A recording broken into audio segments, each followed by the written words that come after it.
자, 오늘은 즐거운 편지라는 시를 배워볼 건데요. 이 작품은, 이건 뭐 교과서에서 배울 시가 사실 아니죠. 이 시는 한국인이 가장 사랑하는 시 10번째를 이렇게 쭉 매기면 꼭 들어가는 작품 중에 하나예요. 그래서 이게 이제 요즘 아이들은 잘 모르겠지만, 쌤도 잘 몰라요. 근데 약간 좀 우리나라 그 영화가 한창 잘 됐을 때가 있어요. 뭐, 1990년대에서 2000년대? 2000년대쯤, 그때쯤, 2000년대인가 보다. 그 시대에 뭐 약간 좀 멜로, 약간 잔잔한 그런 영화들이 되게 많이 나왔을 때가 있었는데, 그때 이 시가 되게 영화에 삽입이 많이 된 거예요. 그래서 우리나라 약간 엄마 아빠 또래들이 정말 많이 아는 시라고 볼 수 있을 것 같아요. 자, 그래서 이거는 이제 좀 가볍게 배워볼 수 있고요. 엄청 어려운 시는 아닐 거예요. 근데 이 시인 황동규가 또 대단한 사람인데, 이 사람이 소설가 황순원의 아들이에요. 이거 뭐 쓸 필요는 없겠다, 그쵸? 황순원의 아들이어서 아 이게 약간 문학적 재능도 유전인가? 라는 생각이 좀 들게 만드는 시인이죠. 자, 일단 좀 이 시에 대해서 좀 정리를 하자면 좀 길어요, 그쵸? 문장이 산문시예요, 산문시. 그래서 즐거운 편지라고 해서 과연 이 사람이 무엇을 즐거운 편지라고 표현을 했을까? 이걸 좀 봐야 되겠다라는 거예요. 자, 우리 한번 시를 본격적으로 해석을 한번 해볼게요. 자, 네. 나왔죠? 화자가 겉으로 드러나 있네요. 그대를 생각하는 항상 그대가 앉아있는 배경에서 해가 지고 바람이 부는 일처럼 사소한 일일 것이나. 자, 보세요. 지금 이 사람이 뭔 얘기를 하고 있냐면, 그대를 생각하는 일이 보이나? 그쵸? 사소한 일이다라고 지금 말을 하고 있는 거예요. 근데 여러분, 진짜로 어떤 좋아하는 사람을 생각하는 일이 사소한 일일 수 있을까요? 좀 힘들죠. 아, 이런 게 바로 반어적 표현이다라는 거예요. 자신이 좋아하는 사람을 생각하는 일은 굉장히 거창한 일인데 그게 굉장히 사소한 일이다라고 말을 하고 있는 거예요. 언젠가 그대가 한없이 괴로움 속을 헤매일 때, 즉 그대, 내가 좋아하는 사람이 뭔가 힘든 일을 겪고 있을 때라고 할 수 있겠죠. 오랫동안 전해오던 그 사소함으로 그대를 불러보리라. 즉, 내가 오랫동안 그 사람한테 그렇게 전해올 수 있었다라는 거는 굉장히 변함없는 사랑이었다라는 거 알 수 있겠죠. 변함없는, 자, 그리고 이 사람이 말하는 그 사소함이라는 건 뭐예요? 그쵸. 진짜 사소한 게 아니죠. 사랑을 의미하는 거죠. 한마디로 변함없는 사랑이란 뜻이겠죠. 그쵸? 그대를 불러보겠대요. 자, 진실로 진실로 내가 그대를 사랑하는 까닭은 나의 사랑을 한없이 잇따은 기다림으로 바꾸어 버린 데 있었다. 자, 보세요. 사랑을 뭘로 바꿨대요? 기다림으로 바꿨대요. 근데 생각해봐, 여러분. 여러분들은 사랑을 누구 좋아하는 사람이 있으면 그 사람과 사랑이 이루어졌으면 좋겠어요? 아니면 기다리고만 싶어요? 그쵸? 보통은 사랑이 좀 더 좋은 거, 기다림은 조금 더 우리가 피하고 싶은 것이라고 생각을 하잖아요. 한마디로 이 사람은 사랑이라는 더 좋은 가치에서 기다림이라는 힘든 가치로 자신의 사랑을 승화시켰다라는 거야. 한마디로 너무 좋아하기 때문에 기다리는 것도 괜찮아. 뭐 이런 거죠. 밤이 들면서 골짜기엔 눈이 퍼붓기 시작했다. 자, 이게 교과서마다 좀 해석이 달라요. 근데 지금 지학사 교과서에서는 이때 이 눈을 좀 부정적인 실현의 시간이라고 해석하기는 해요. 실현의 시간. 내가 이렇게 힘들게 기다리고 있다라는 거죠. 내 사랑도 어디쯤에선가 반드시 그칠 것을 믿는다. 여러분 이걸요 오해하면 안 돼요. 내 사랑도 언젠간 끝나겠지 뭐 이런 말이 아니에요. 그러니까 약간 쉽게 끝날 사랑이다라는 게 아니라 우리가 여러분 진짜 뭐 영원한 사랑은 사실 장담할 수 없는 거잖아. 그쵸? 그러니까 내 사랑도 그냥 섭리에 의해서 언젠간 끝나겠지 이런 말이에요.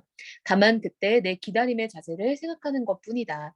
그동안에 눈이 그치고 꽃이 피어나고 낙엽이 떨어지고 또 눈이 퍼붓고 할 것을 믿는다. 보세요.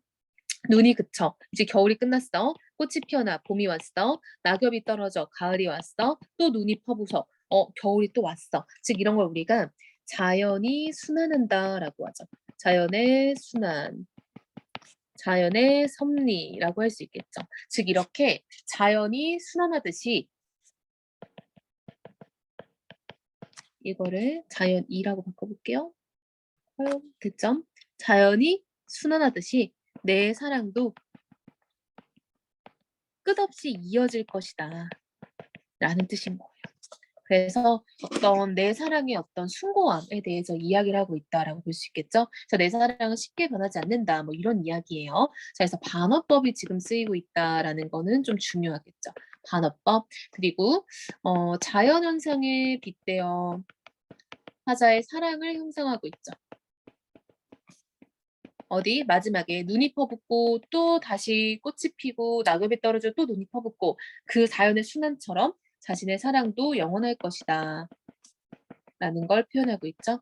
그래서 자연에 빗대어 표현하고 있다 이런 것들. 그리고 자신의 마음을 담담하게 고백하는 어조이죠. 그래서 고백적이고요. 사랑의 의미에 대해서 생각을 하고 있기 때문에 깊게 생각한다, 사색적이다라고 할 수 있겠죠. 그래서 즐거운 편지라는 굉장히 유명한 우리나라의 시를 배웠어요. 자, 우리가 같이 볼 수 있는 시에 지금 고재종의 첫사랑이 있어요. 자, 이 첫사랑을 지금 여기서 가르치는 이유는 역시 사랑에 관한 시이기 때문에 가르치는 거죠. 자, 이것도 한번 볼게요. 흔들리는 나뭇가지에 꽃 한 번 피우려고. 자, 피우려고라는 것 자체가 목적이잖아요. 그쵸? 아, 그럼 목적이 뭐야? 이 꽃이야. 그치? 이게 나의 노력의 어떤 목적인 거죠. 눈은 얼마나 많은 도전을 멈추지 않았으랴. 아, 누가요? 눈이요. 자, 봐봐. 눈은 꽃을, 글자가 너무 굵네요. 자, 꽃을 피우려고 노력하는 주체라고 볼 수 있겠죠. 어디에? 나뭇가지. 아, 그럼 이 나뭇가지는 꽃을 피우려고 노력하는 어떤 대상이라고 볼 수 있겠죠. 눈이 여기다 꽃을 피우려고 얼마나 많은 도전을 멈추지 않았으랴. 여러분, 이거 뭐예요? 서리법이죠. 얼마나 많은 도전을 멈추지 않았겠냐, 즉 도전을 했다라는 거죠. 즉 이 많은 도전이라는 거는 눈의 노력을 말하는 거죠. 싸그락싸그락 두드려 보았겠지. 음성 상징어 나오고 있네요. 남분분 춤췄겠지. 즉 뭐가요? 누가요? 눈이요. 그쵸? 지금 눈의 노력을 음성 상징어로 형상화하고 있는 거죠. 눈이 그랬을 거라는 거야. 어떻게 이렇게 노력했다라는 거죠. 이게 바로 노력의 어떤 구체적인 모습이라고 할 수 있겠죠. 미끄러지고 미끄러지게 수백 번, 한마디로 실패에 실패를 거듭했다라는 거야. 뭐를? 꽃 피우려는 걸. 바람 한 자락 불면 휙 날아갈 사랑, 즉 사랑에 대한 지금 어떤 수식이 바람 한 자락 불면 휙 날아간대. 즉 연약하다라는 거죠. 연약한 그 사랑을 위하여 햇솜 같은 마음, 자 직유법이죠. 햇솜 같은 마음을 다 퍼부어준 다음에야 마침내 피워냈대. 여러분, 자 우리 보통 피다라는 말은 어디에 어울려 쓰는 말이야? 꽃에 어울려 쓰는 말이죠. 근데 지금 꽃 대신 무슨 말이 나왔어? 그치. 황홀이라는 말이 나왔어. 그럼 이게 이 꽃인 거야. 이 꽃이 뭔데? 눈이 피우려고 노력한 거죠. 아, 그걸 지금 황홀이다라고 표현을 한 거죠. 그럼 여러분 이거 봐봐. 이건 은유법이죠. 꽃은 황홀이다인 거니까. 그쵸? 마침내 피어냈대요. 즉 드디어 눈이 뭐 했어? 성공했어. 여러 번 도전한 끝에. 봄이면 가지는 그 한 번 된 자리, 그 한 번 된 자리 뭐겠어? 꽃이 피었던 자리겠죠. 즉 눈이 꽃이 피어서 눈꽃이에요. 눈꽃이 피었던 자리에 세상에서 가장 아름다운 상처. 자, 세상에서 가장 아름다운 상처를 터뜨린대요. 언제? 봄에요. 자, 근데 이 말도 보니까 가장 아름다운데 상처래요. 아름다운 건 좋은 건데 우리 보통 상처는 부정적으로 많이 쓰잖아요. 역설법이라고 할 수 있겠죠. 즉, 상처라는 건 어딘가 약간 좀 다치고 아픈 자리잖아요. 근데 그 아픈 자리가 되게 아름답다라는 거죠. 즉, 뭔가 고통을 통해 이뤄낸 성숙이라고 볼 수 있겠다라는 거야. 자, 그럼 이때 이 아름다운 상처는 진짜 레알 봄에 피는 꽃인 거죠. 왜냐면 봄이 됐으니까. 그럼 그 전에 눈이 오던 데는 언제야? 겨울이죠. 그쵸? 그래서 겨울에 지금 이 눈이 나뭇가지에 앉아서 눈꽃을 피우려고 굉장히 노력했다라는 거야. 한마디로 이 황홀, 이 꼴 눈꽃이고요. 그래서 이게 바로 첫사랑을 의미한다. 우리 제목이 첫사랑이잖아. 그치? 아, 그래서 이렇게 첫사랑 이후에는 좀 성숙한 사랑이 올 수 있다 이런 말인 거죠. 그쵸? 그래서 이렇게 아름다운 사랑을 이루기 위해서 눈이 도전을 많이 했다라는 거를 뭐 서리법을 통해서 표현하기도 하고요. 자 그리고 여기 보면요. 어쨌든 간에 자 이렇게 겨울이 가고 나면 봄이 오고 이런 것들 우리가 자연의 순환이라고 하죠. 즉 자연의 순환을 가지고 와서 지금 첫사랑이라는 거에 대해서 이야기를 하고 있죠. 따라서 이건 역시 우리 즐거운 편지와 굉장히 맞닿아 있는 부분이죠. 즐거운 편지도 자연의 순환에서 어떤 사랑의 의미를 표현을 했었잖아요. 그래서 이런 걸 좀 비교해서 보면 좋겠다. 학습 활동 채워보세요.